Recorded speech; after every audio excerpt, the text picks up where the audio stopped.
I'd like to begin by acknowledging the traditional owners of the land on which I record this podcast. I am on Yagarbal country, and I pay my respects to their elders past and present. I also extend that respect to all Aboriginal and Torres Strait Islander peoples listening today. Hi, Smart Community friends. In this episode of the Smart Community podcast, I have a brilliant discussion with Dr. Nina Valkanova. Nina is a design strategist with 20 years experience in digital innovation across consultancies, labs, and applied research. In this episode, Nina tells us about her research on civic data visualizations in public spaces and how they can shift urban technologies from purely efficiency-driven environments to participation and reflection-based learning settings. Nina and I discussed the different approaches needed for diverse audiences and the ethical implications of displaying public data and the challenges of balancing meaning with aesthetic appeal. As always, we hope you enjoy listening to this episode as much as we enjoyed making it. Hello, Nina. I'm so excited to have you on the podcast. Let's just jump straight into it. And can you please introduce yourself and tell us about your background and a little bit about your current work and projects? Yeah, thanks very much again for inviting me.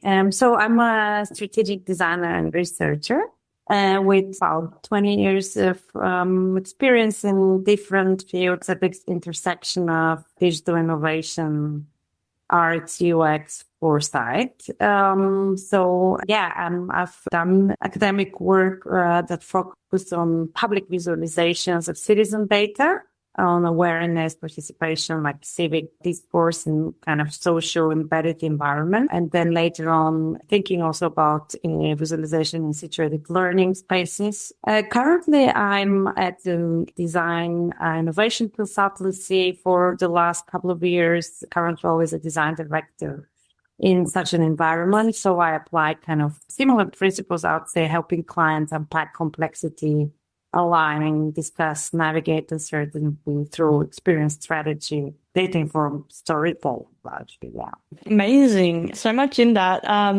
Where do we go first? Well, let's just start with how you or your current organization use data visualizations and storytelling currently. Yeah, so in commercial kind of industry-driven design innovation work, we would typically sort of use visualization tools such as journey maps, inside architectures, or sometimes what I'm really fond of is the future state visualizations that could take different forms and could also make use of different data points, of course.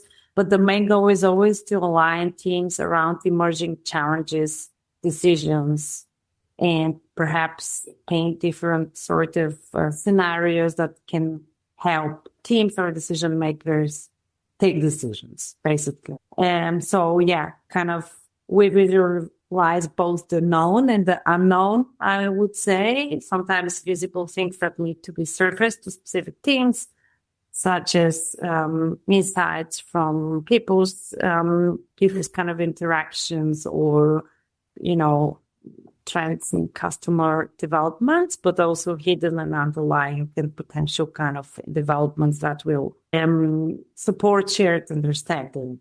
Basically, that's kind of, I would say, the application in commercial industry design work.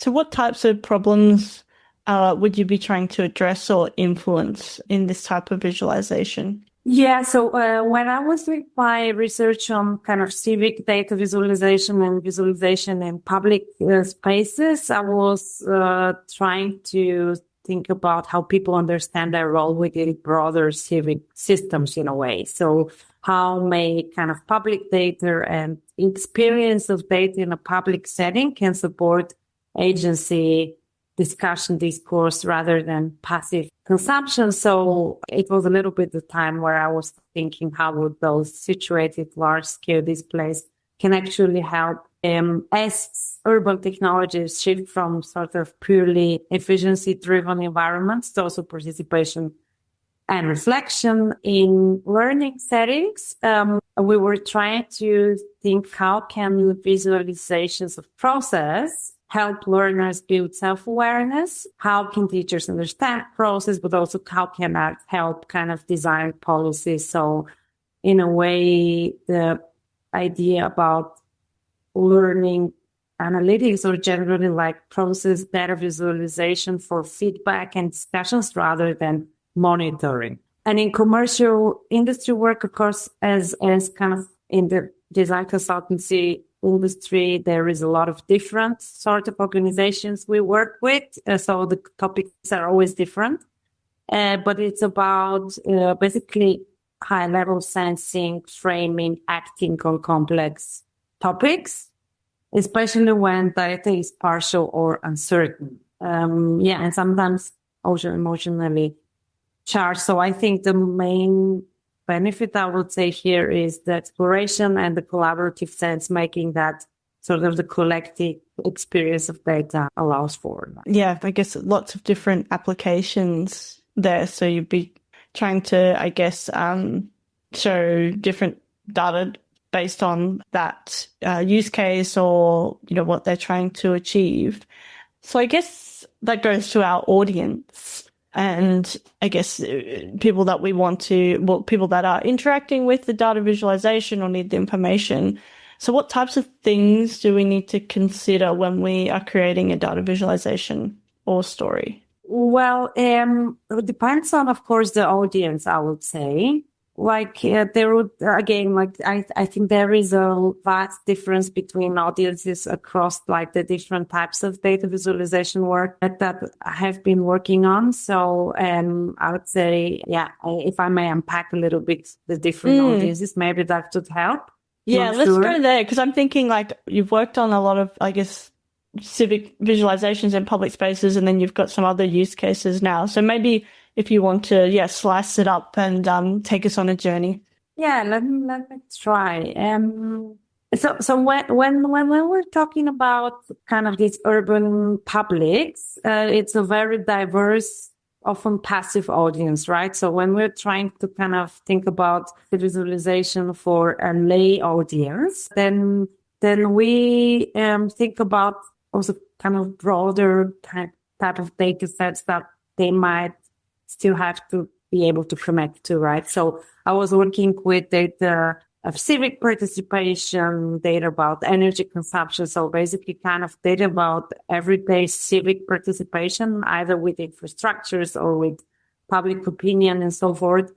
And so being like a diverse and passive audience, we need to design at that time. I found, in a different way, it had to be intuitive, sort of social. And I was playing a lot also with a topic of aesthetics, because kind of the aesthetic engagement, it would be necessary to kind of actually create this space of social interaction, curiosity, sort of serendipitous discovery. So let's say data precision and granularity was not as important as sort of this mix of intuition, aesthetics, and ambient sort of atmosphere that can be created. And basically the visualization had to work on different levels, and both for individuals and groups, but also different literacy levels, right? So that was different. And when we talk about commercial industry work, oftentimes the stakeholders are sort of product leads or C-suite across design, strategy, R&D. So often those are large organizations. So,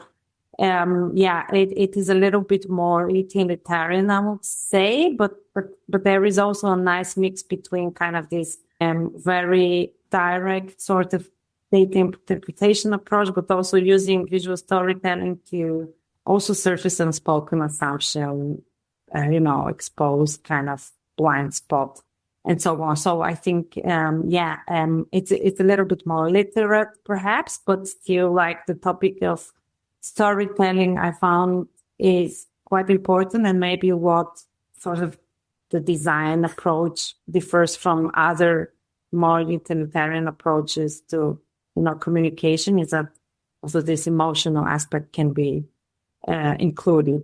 Yeah. So that's the difference. And then when we talk to education specifically, we were designing visualizations for STEM environments, also with different various attention spans and students. So that there we needed to look for low cognitive overhead which is not the case, for instance, in commercial environments. That like is actually important to have a good amount of data kind of density in a way, and then high insight. So it's sort of the visuals are companions rather than instructors in a way. So that I think it's important, and depends on how you consume and experience the data. So in social kind of improvised, shared physical environments, it is rather on this engagement, companion, curiosity level. And then when it's about kind of taking decisions and looking at data in a more focused, closer setting, then it is more literate and surfacing more, let's say, hard fact. That's interesting. Yeah. So can you give us a little bit more explanation around when the visualizations in public spaces or with public data? What did that kind of look like, and how were people interacting with that data? Yeah, so there were different experiments that I have been engaging with. Some of them were very ambient in a way. So it was the visualizations were more like, I would say, active or reactive types of visualization. So I would, for instance, sense the movement in space and kind of visualize in an ambient and more of a static way people that are in the space versus people that live in the space, for instance. That were my first experiments, or very low resolution sort of visual feedbacks around sort of public water sources. The idea was that we kind of use ambient data visualization or visualization of people's interactions to kind of nudge them to take more healthy choices, in this case, drink from water fountains and so forth. So, and then I had some more higher resolution complex data types, such as, for instance, reported energy uses or reported sort of self-reported civic data. So people would basically be looking at large scale visuals that were typically projected or kind of staged in a social environment. That would be, for instance, public squares or civic centers, or kind of hallways, passage sort of spaces where people either dwell a little bit together or pass by. And it was also different how effective they were in different spaces. So it would be mostly sort of sensor data from people's motion and interaction logs, and also self-reported data of different, let's say, civic participation data, being energy or other resource infrastructures or their own opinion. So it was a lot about kind of curiosity and exploration on a more impromptu level in a way. So what's happening here? Something is changing. So really this kind of visceral experience. But also like this social comparison, that was a big part of the work. Like what happens when people experience things that they can compare together and see other people's. So that was a little bit the work in the kind of public, civic, social settings I was working at. Yeah, cool. That sounds really interesting. The way that people, it seems like the interaction with, I guess, near real-time data, or also then historic data in public space. What things were you looking at in terms of like effectiveness? Was it, how people interacted with it, or that they did something after, or they found it interesting? What types of measures were there? Yeah, so when it comes to the civic or shared visualization work in public settings, I was mostly interested to see how people would publicly get engaged into group reflection. That was, I would say, the underlying assumption that something there would change. Obviously, due to the kind of uncontrolled and kind of very spontaneous setting of this type of work, it would be quite difficult to really measure sort of follow-up decision making, such as behavior change, for instance. I don't know, generally, let's say, a tendency to think a little bit more about your energy consumption, or generally a little bit more awareness of public opinions and a shared discourse. But kind of I was looking at the effects at the moment. And yeah, that was sort of the express motivation, of course, to change behavior, not because somebody was told to or nudged in their specific personal setting, but because they saw themselves in a part of a bigger picture. So that was a little bit the point. Like, it's not just about my energy. It's not about my opinion. It's what kind of picture is it painting together? And also what happens when we experience it in a group. So reflection, public shared discourse. When it comes to visualizing students' working and giving it back to them in those kind of learning settings, the objectives were different, also kind of awareness, but like the awareness there was about sort of, for instance, how do we organize our work? How do we interact together? Sort of maybe who is dominating the group and so forth. So the data was not supposed to judge, but kind of showing interaction patterns, which then sparked conversation about teamwork. So the idea was to sort of support teamwork, collaboration, the soft skills in learning STEM. And yeah, that was the premise of trying these experiments.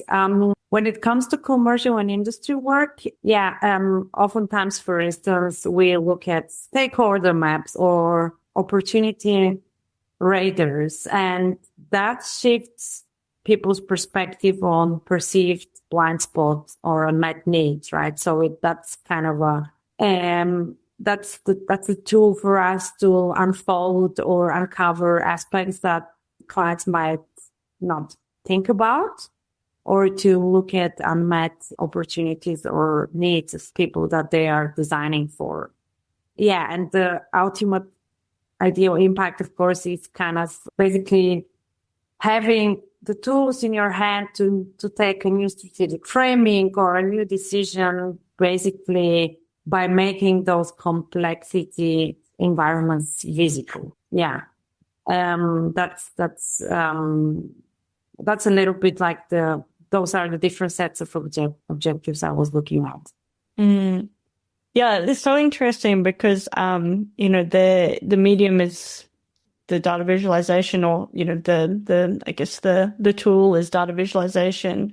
But then the context or the objective, which each of those settings really changes the shape of what that will look like and how effective it will be depending on that context or the setting that you're putting it in as well.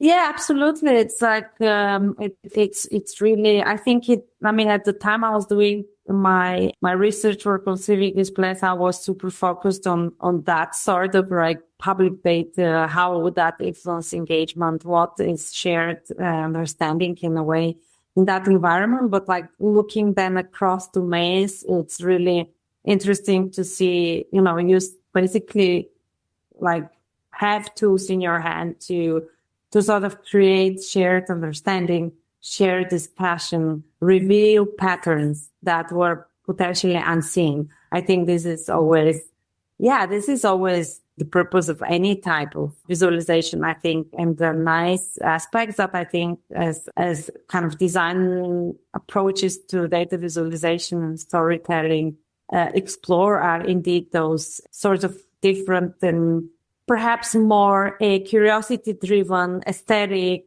story-driven approaches versus, pie charts or sort of Excel type of visualizations that are also super useful, but then, create a different way of engagement with the data. I'm curious around, I guess, when you're talking about, like, we've got kind of three contexts which we're talking about. How useful or how do we consider storytelling in those? So we've got talking about visualizations, but if we talk about the storytelling element, does the storytelling element still come into effect when we are talking about more that commercial, decision making? Is it really important to still consider that narrative when the decision might be to just show them and uncover blind spots and I guess make the invisible visible. I actually believe there is an underutilization of storytelling. Depends on which environments you're looking at, but I definitely think storytelling depends, of course, on your definition of storytelling. But in my kind of intuitive perception, I do believe storytelling can actually be quite important and impactful also in commercial and in industry setting. And we may not perhaps consider sort of very ambient, metaphorical or artistic forms, but I think we do try to sort of create stories around cultural context, for instance, emotional nuance, sort of putting commercial and industry perspective within a larger human context. And that I think is best done with storytelling. And that could be different, of course. And I mean, like I oftentimes try to incorporate the sort of the approach of futures thinking and kind of the scenario building and also building sort of artifacts from the future when talking to organizations about how their consumer, attitudes, preferences in life basically might change a couple of years from now. And doing that can never just be done on the basis of user data from now. It has to kind of touch upon perhaps, cultural developments, political aspects, and sort of try to incorporate sort of a very multifaceted approach to thinking about their sort of very siloed problem. And when doing this, I think it just creates a different and a lot broader understanding. It puts kind of their own sort of industrial, a business and kind of customer problem in a larger cultural context. And that is best done through stories. That is best done through, fictional, sort of narratives that depict, their lives. And that might not be like data visualization in its most, direct sort of definition, like using abstract shapes and forms to sort of create an understanding of complex data sets. But for me, this is also storytelling, right? And it's about bringing basically different types of data and knowledge together in a narrative that helps really uncover things that the audience didn't think about. So yeah, I do think actually commercial work can make even much more use of non-utilitarian types of visualization, kind of move beyond customer journey maps and blueprints, and maybe augment them with stories and sort of to capture culture influence, emotion, and the bigger picture. Yeah, that's so interesting. You've mentioned emotion a couple of times now. How important or how do we consider emotion in data visualization and storytelling, and how does the context change how we consider emotion? Yeah, it's a tough question in my opinion, because that's a very subjective. It's a very subjective perspective, I guess.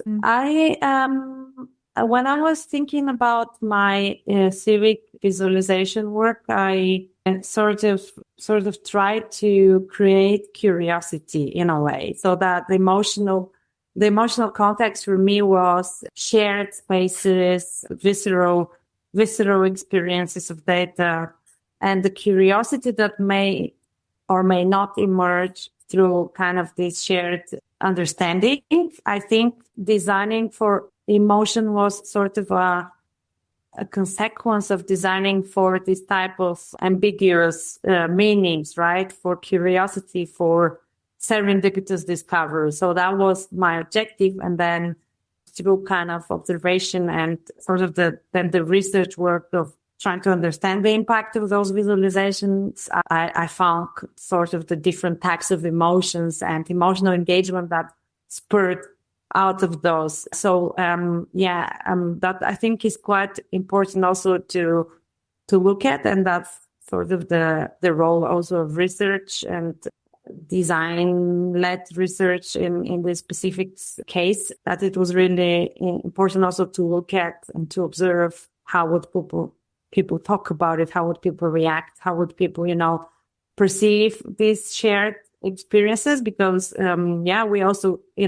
found sort of challenging aspects as well that could be emotional in their own way. And those concerns and those ethical implications, I think, are especially important when we talk about public data. So if I might give one example, we were staging the shared energy consumption visualization at a sort of a festival space in Argentina, in Cordoba. And the setting we were in was like rather, like a cultural environment where I would say rather, privileged citizens may be able to visit. So when we surfaced the different energy consumptions of different kind of neighborhoods in the city, which was part of the concept,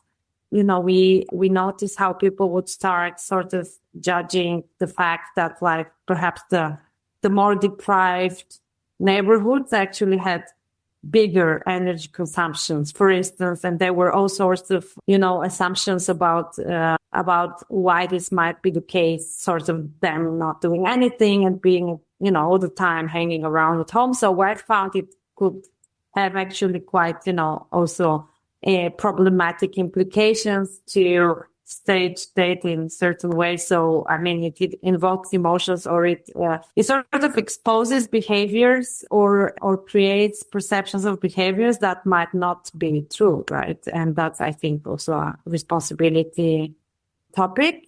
When it comes to the commercial settings, that could be it's a really total different type of environment. It's important to create sort of this emotional perspective to really be, especially to be able to capture basically their underlying needs, attitudes, sort of pursuits of the customers our clients are designing for, right?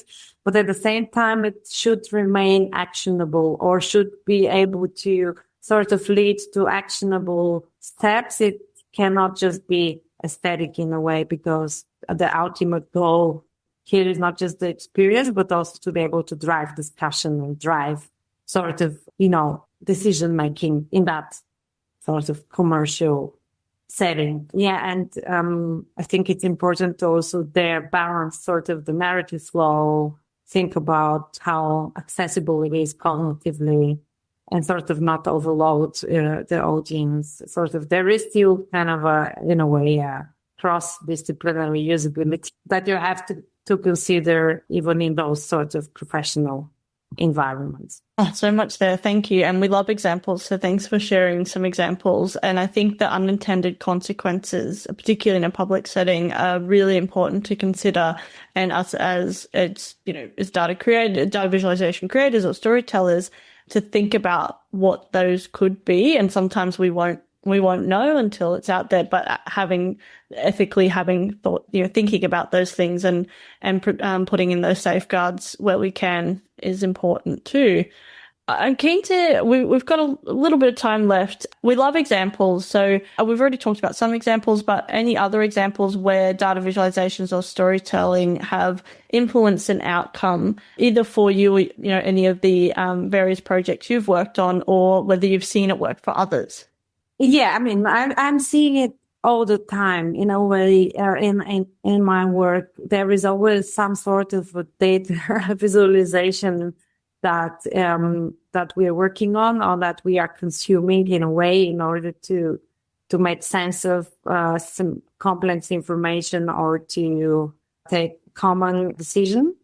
I think a nice project I was working on recently was with an energy client, and we were trying to kind of unpack what would be actually like the sort of how can the organization I was working with be able to support the so-called energy transition, as that's kind of a term used in Germany. So sort of this pursuit of sort of transformation of energy behaviors, energy infrastructures, and energy sort of products and services towards a renewable future. So there are a couple of organizations and companies trying to work towards this. And that's where, for instance, sort of these future data artifacts and kind of future consumption behavior artifacts visualized in a more of a situated setting. So through sort of data narratives helped actually unpack, aspects of people's life and people's fear about energy transition in a completely different way.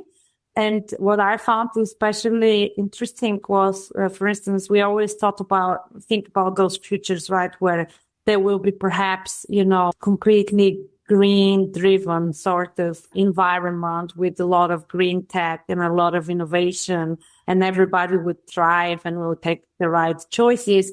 Or we think about this completely, optimized sort of AI enhanced environment where everybody is super smart and takes decisions and has the tools and systems in place.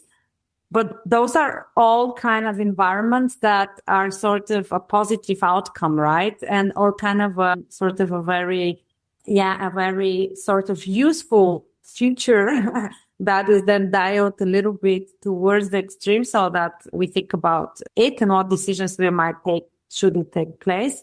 But then what we uncovered also through storytelling was this actually sort of resource scarcity futures as well. Like clients usually don't like to think about that in a way. But it is a possible future, right? And so how can we still, empower the right types of choices? What would be the fears, but what would be also the sort of constraints and attitudes that would happen? And I think like putting those kind of potential data developments, right? Because those are all kind of developments that we can foresee into data storytelling rather than mere, statements and numbers helped really kind of our clients. Think, okay, I mean, sort of we are still going to have to address our customers even in a scarcity sort of future. And what would it mean to work for an energy transition and what does it mean for our offering? And I thought that is quite a cool, result of trying to uncover possibilities through storytelling rather than data charts. Yeah, that's super interesting. And like it helps then your clients make sense of all of the data, but then as you said, it's not just about the data that's already or the historical data, because we need to also then project into the future. So then we can start to plan out what different elements that we need to take from each of those futures, because it's likely that the most extreme version won't happen, but bits and pieces of each one will eventuate. So then your client's been able to then plan for those. Yeah, exactly. And I think what I remember was like the outcome that we were talking about when we kind of debriefed the project with the organization and the team we were working with was like, we don't want to design for specific outcomes here. We want to actually design for conversation within the organization. So that was the goal. And that was in a way our mandate. It was not about us designing specific, new product ideas or services that could be implemented now, but it was about, we need to talk about the future of our customer in a richer complexity environment. So actually surfacing that complexity was the actual mandate we had, and kind of being able to visualize it in a way that would help the organization embrace the complexity and, downscale it to the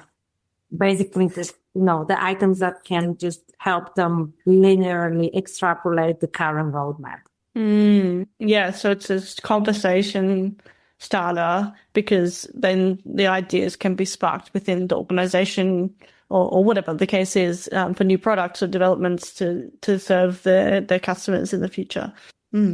Super interesting. Yeah, and also kind of the awareness of the fact that there is a big complexity that is, happening around us, and that we need to be able to think of that complexity and think about our customers and their broader cultural and emotional context in order to actually be future prepared. So I think, yeah, like raising the awareness of complexity, and then later on, ideally being able to embrace complexity and then design the tools that can help you bring that complexity in the different teams that actually work on something related to people. I think that would be a really cool case. Yeah. Okay, where do we go from here? I'm thinking about different, and again, I guess this will change based on our context, but what are some of the key challenges that we have to overcome, or that you've had to overcome when creating these impactful data visualizations or stories? Yeah, again, I think it depends on the context. Well, so there are different challenges that actually we had to overcome, or my teams had to overcome, especially when it comes to staging public visualization in public space that are technical and almost political nature. But there is also then the design challenges that we have. I'm not sure which one you want us to talk about. Maybe design challenges. Okay. Yeah. So when it comes to the public visualization, sort of the visualizations in public space, as we also touched upon a little bit in the beginning, are not consumed in the same way like private displays, individual dashboards, and so forth. So they are actually glanced at, walked past, misinterpreted, maybe reinterpreted again. So a key challenge is sort of to design visuals that are clear enough to engage, but at the same time open enough to spark reflection, dialogue, sort of an ambiguous interpretation. So it shouldn't prescribe like a single reading.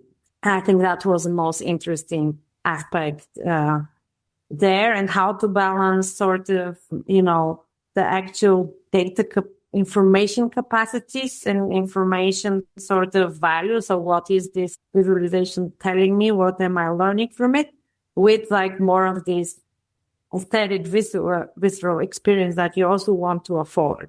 And sort of also balancing then as a consequence thereof, the meaning versus aesthetic, like using metaphor and very abstracted expressions and visual shapes. Of course, it's kind of going at the cost, against sort of legibility, actual understanding of the data and potential kind of, comparisons, for instance. I think this is like a challenge. And I mentioned to you also with an example of the energy civic displays. But that was the case also when we tried to experiment with public opinion data in public space, sort of showing real-time public opinions is really sensitive, obviously, and actually not typically the case, right? You don't usually show other people's voting, and you would show rather yours potentially afterwards and not during your decision-making process. So there were a lot of questions around identifiability of your own, data, which I was very explicitly exploring in the project My Position. But it was also about peer pressure, how would I then behave if there are others, because it's a social peer environment.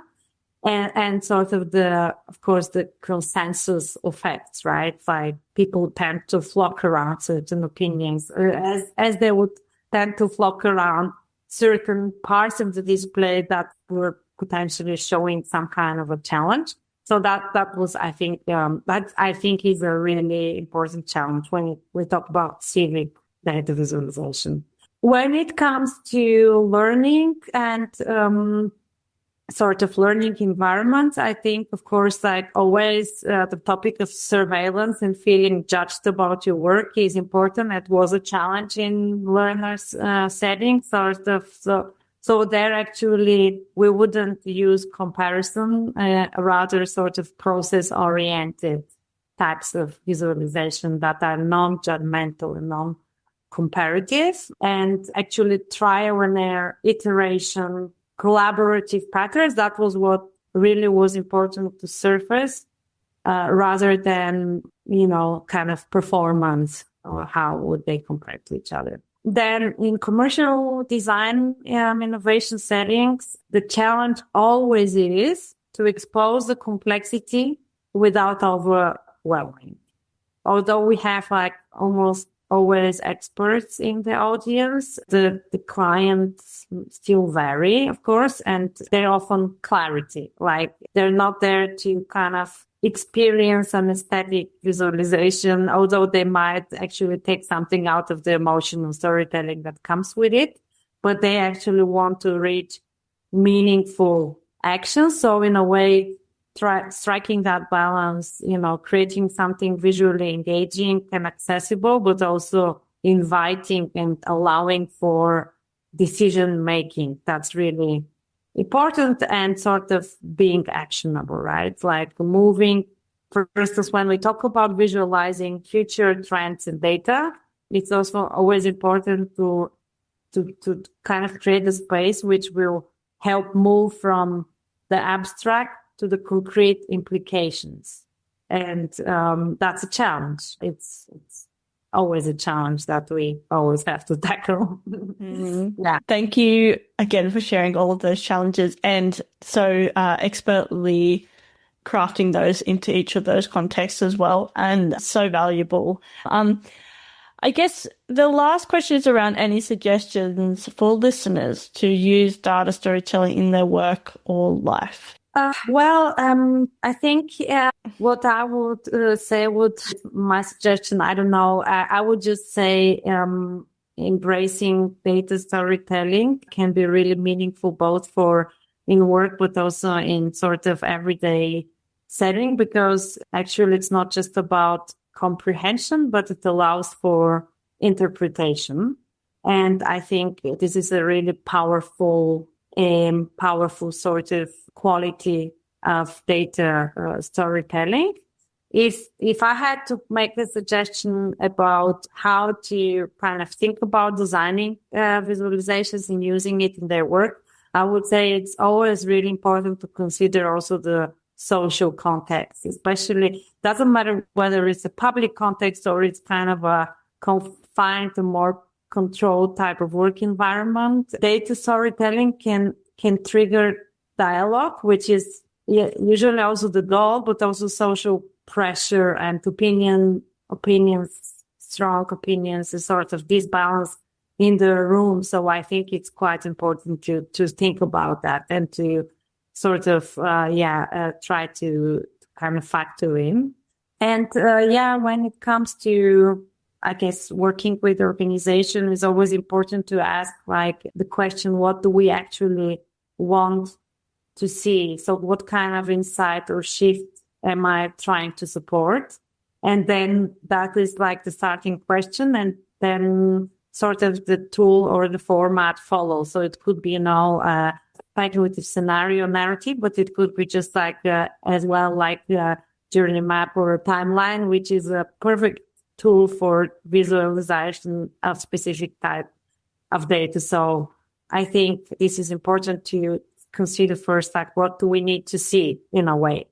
And then finally, probably if it comes to like what is unseen, that's also important, sort of like, I think we can, with storytelling, data storytelling, we shouldn't just surface something we want to see in a way that people don't know about, or we want to summarize trends or, show trends. I think it's also like, how do we visualize and show handoff that is broken, for instance, or how do we show shifting trends that might be uncomfortable in a way. So that could be an emotion that we don't talk about very often. So sort of the stuff that remains unspoken, typically because it's a little bit more of the normal, like the objective of this specific sort of project. That's so basically making the unspoken visible. That is a great, I think, goal that one might have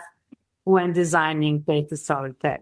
Yeah. Well, thank you so much, Nina. That's a perfect way to, I think, end this interview. And I just want to say massive thanks again for coming onto the podcast and sharing your insights. So many things whirring around in my brain now. I do think we could have a much longer conversation. But thanks again for joining me on the podcast. Well, thanks for inviting me. It was great to talk about these different lines of work. Thanks, Nina. You. We'll talk soon. Bye. Bye-bye. Have a good day. Thanks so much for listening to the Smart Community Podcast. You can find the show notes for this episode and all other episodes at zoeether.com/podcast. That's zoeather.com/podcast. Have you got a question for me or one of our guests? We'd love to hear from you. Just shoot us an email at hello@mysmart.community. If you enjoyed the show, make sure you follow the podcast wherever you listen and connect with us on LinkedIn too. And hey, ratings and reviews are always welcome. They help more smart humans just like you find the show. As always, we hope you enjoyed listening to this episode as much as we enjoyed making it.